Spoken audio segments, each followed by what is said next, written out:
Good morning, ma'am. I'm James Brian D. Aganos from BSBA Financial Management.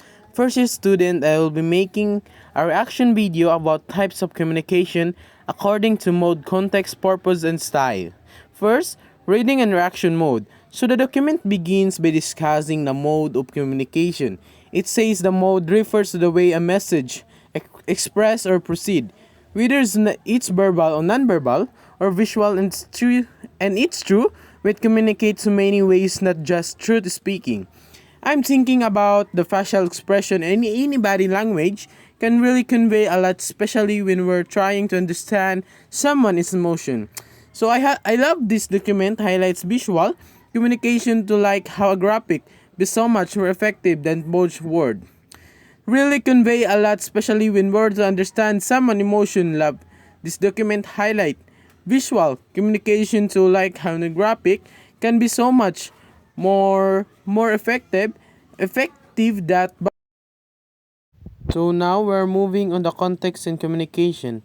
This is fascinating. The document explains how the context plays a huge role interpreting a message. It's like a having rules set of unspoken rules influence how we understand what someone is saying. I can definitely relate to that because I've definitely gotten a message wrong based on the context, especially when I'm someone like a joker or a comment.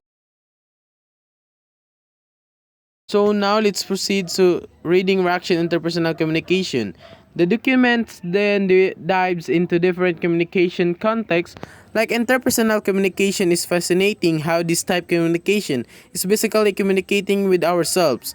It makes me think about how much of truths and feelings affect interaction with others through sometimes we need quiet noise in our head before we can we can truly.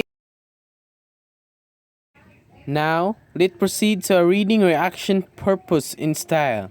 Now we're getting in the purpose and style of communication.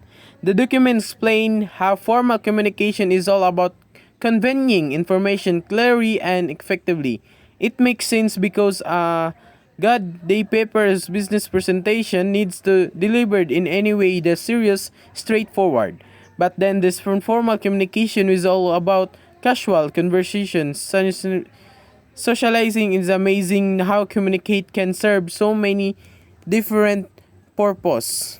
Last closing. So overall, I think document is a great resource for anyone wanting to understand the different ways communicate is a clear, concise. It really makes you think about how interact with each other on a deeper level.